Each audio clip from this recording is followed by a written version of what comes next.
Okay. Welcome to Political Science Learning Hub. Welcome to our today's class. Today we'll be looking at the topic Introduction to Politics, Series 2. In Series 1, we considered the definition and concept of politics. But in Series 2, we'll be looking at the conceptualization of politics. Now, there are two different things. In series one, it was definition and concept of politics.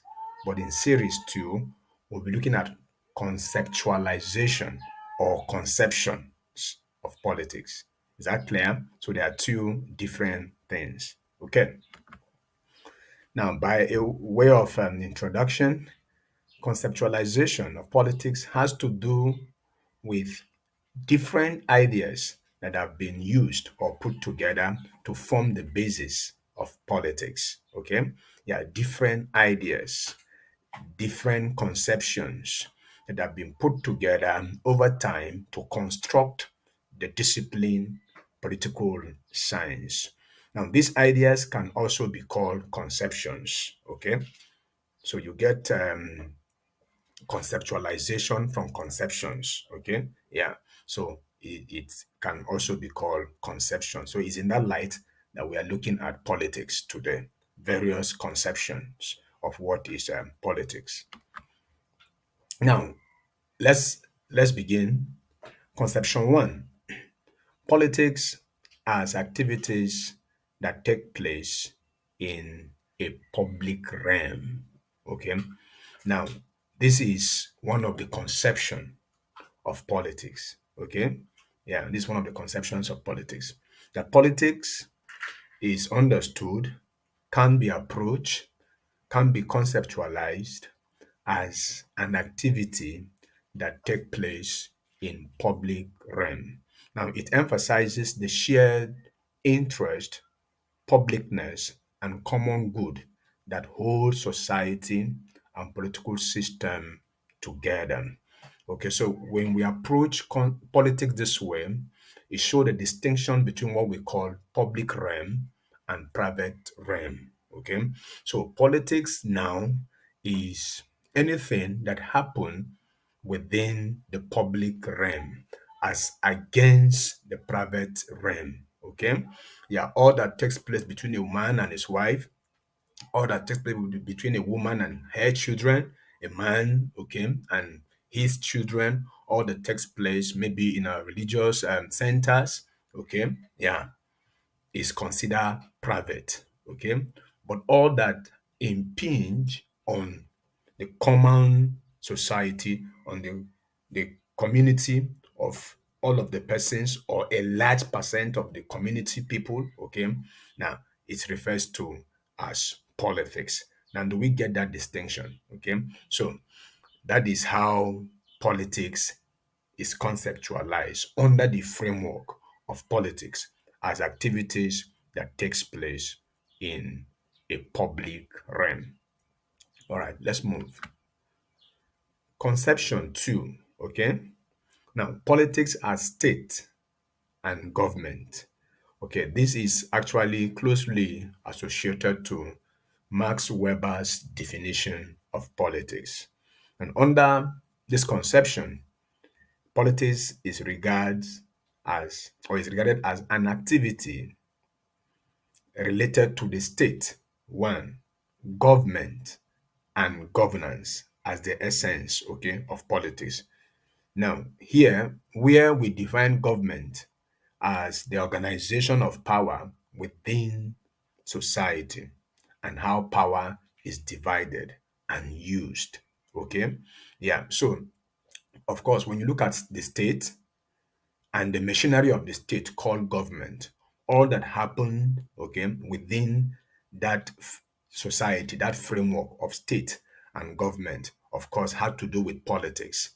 How power is acquired, how power is shared, how power is retained, how power transits from one, regime to another, how public values are shared.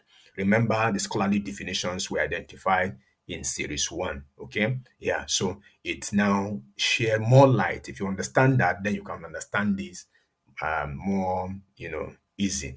Okay, so we draw from the conception or the definition of Max Weber that politics is all that happen within the framework of the state and its machinery, the government. The government, as we define it in elementary politics or government in school, in secondary school, we say government is the machinery of the state. The state is organized through the instrumentality of government. We say state is permanent, but government, is not. For instance, in Nigeria, some few months ago, or a year, barely a year now ago, it was government of Muhammadu Buhari, okay? But today is the government of Tinubu, right?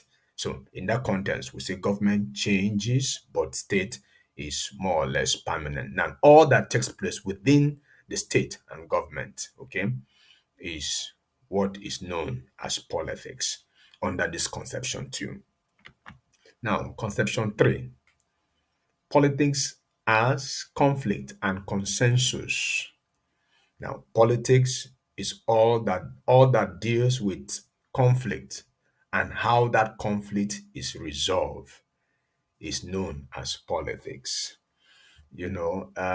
As again, Karl Marx has told us, we draw from the theorization and the philosophy of Karl Marx to understand politics as conflict and consensus. Since conflict is inevitable in human relationship, in human society, then consensus is also inevitable.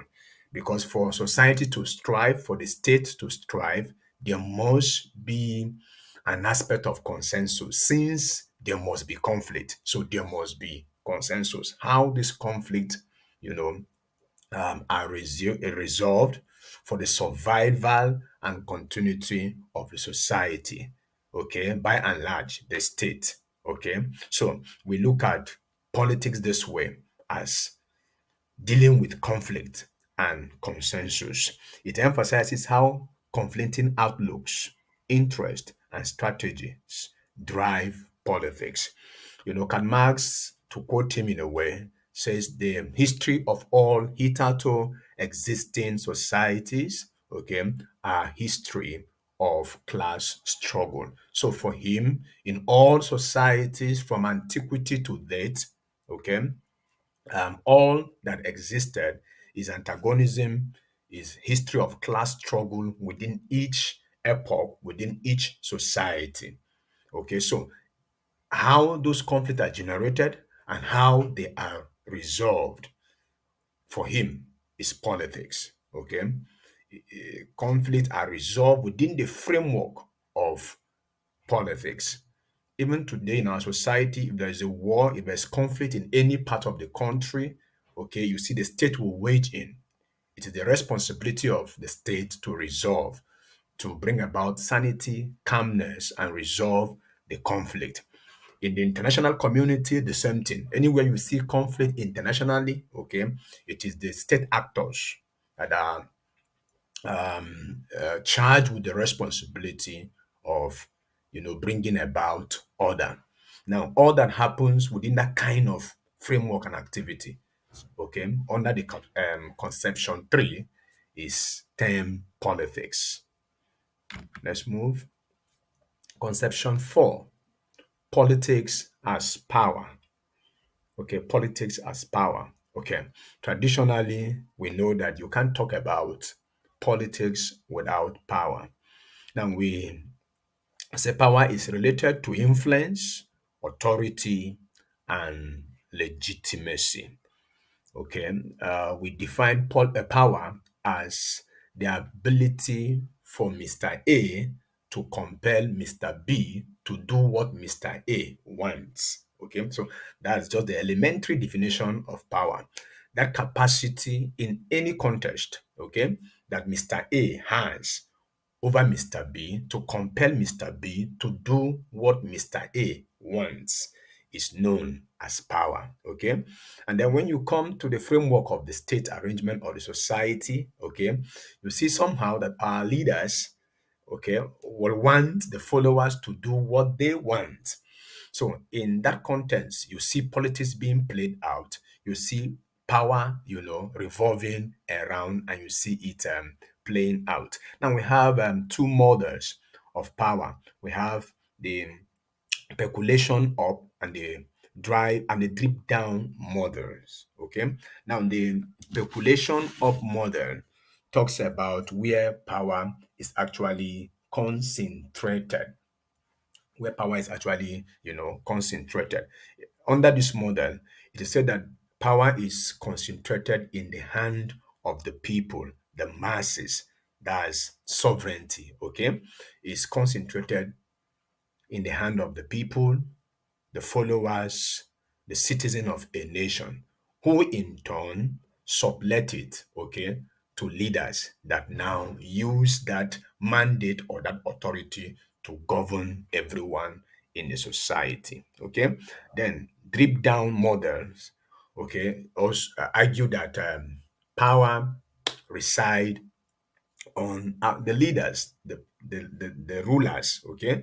Power reside with them, and then they use that power in turn to govern the society or to organize the society, okay? So you see, all that happens within this framework, is politics. So you can't talk about politics without power.